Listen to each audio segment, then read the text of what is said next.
Talofa ne foi tula o whaapoponga o tala lau le tio Polynesia. I le tala tuliloa, mai le whai unga tustusia al whaamsinonga maawalunga, Justice Royce Harrison. I le talo sanga tua ilo leo whaasanga ia Samuelu le au, Sivai Kepi Mamea, Lise Marie Schmidt, Fepulea I whaimata sua, li o whaatau malama awawa, ma la aulil mali e tōpla ta Ivao Forces Schmidt.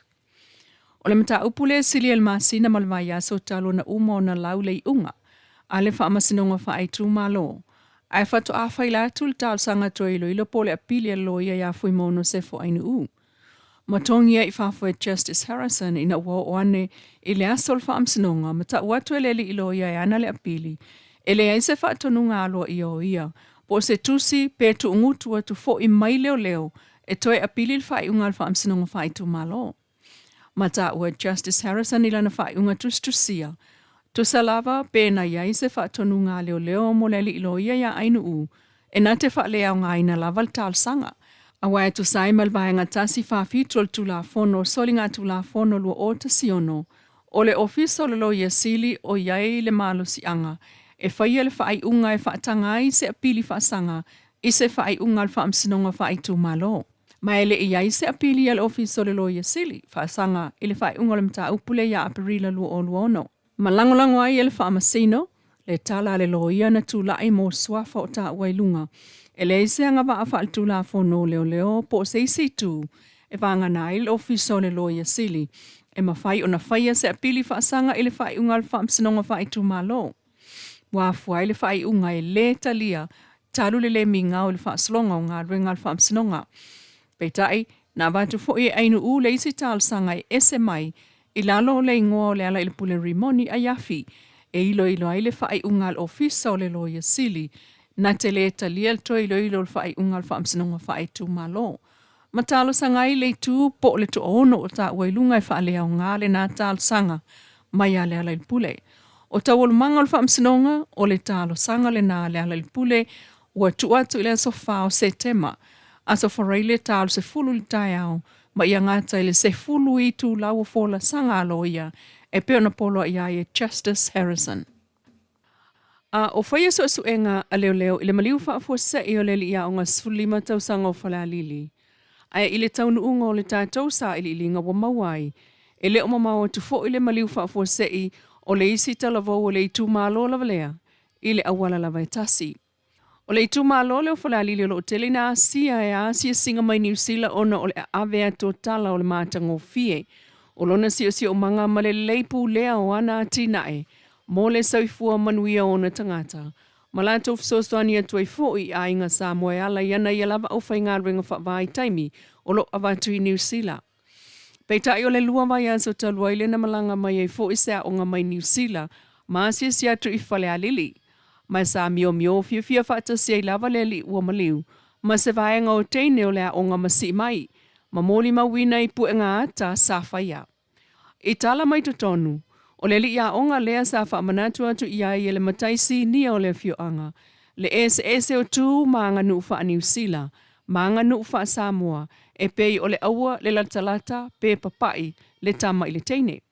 Nau tātou whasilingia fo I le sunga atu manuvao pualele. O le sa avea mapule nu o poutasi whale alili. Pe iaiso na sila fia I le wha le tonu. O le maliu wha fuose ia I Orlando wha le lei o sa leilua. Masau no atu manuvao. Na vaai ile atali ile ile vaya so tolwai ile taimi na whaatala noa ai, ma le mataisi ni o lo lato nu. Peitai, e whaate ia umalato ile aluato le tala ua maliu. O se tūlanga I langona ile whaanoa noa, a wai maasani la fwoi o na aluato I poutasi ile atali ile. Ma ele ai se moni o whaasalaunga I lungo le fake page ile Facebook. O lo otua I ai, sona so otanga ile maliu o le atali e peon sa noa tu manvau. O le fionga le atu manvao e le o mamao atu foi o na whaalau I loa mai e le mtanga ruenga o leo le umane o le lato wasa whainga o le maota o le foi tamali I malona ainga ai le ini fuala au whaasaina na mawai. Vanga na tupe o le pisinisi o piliki, ma tupe o le pisinisi o popo masua whaatau mai, ma tupe o le pisinisi o talo whaatau. Le na mawai leo le maota mo lato ave umai le nātai au. Na moli ai tu manavao e leo I le whana ele I leisa neina. Ai avelo na tali I loka ma faa o lima I ai leo leo, ai le ai fo I se fuala au faa saina na mawai, e le I whaia le faa masinonga o namta upe o mai nei. Peitai, o le maliu faa fua se I o le tama o ngā mai sa le lua lea na sau noa tu manvau, e matua lea I lava sona so o tanga I le na faa le tonu, ai o faa mai senga ma faa maa fanfananga, e fia faa o atu I mātua ma ainga faa noa noa, ona o le maliu faa fua se I ai o le atalii. Ini se tala ua si iti ai nei la asanga o le pule le leo la pisi ma o o le whaatafuna I tafa ingata. O le whaatafuna lea o lo wha o ngā iai ele o le itu malo o whaleata ma tau la mua ilo na minsta le fio ngā ale vena ale. O le mtanga ruenga o whaanatura ma le si o manga le sauninga lea na tala alo iai le whaafonga o le masini e fua I uta ota e la fua I la uatu e loli ai o taavale a inga. O le maita o le mtanga ruenga o le MNRE po le Ministry of Natural Resources and Environment ua CTI foi le tūlanga o lo whaafoe ai lea matawhaioi.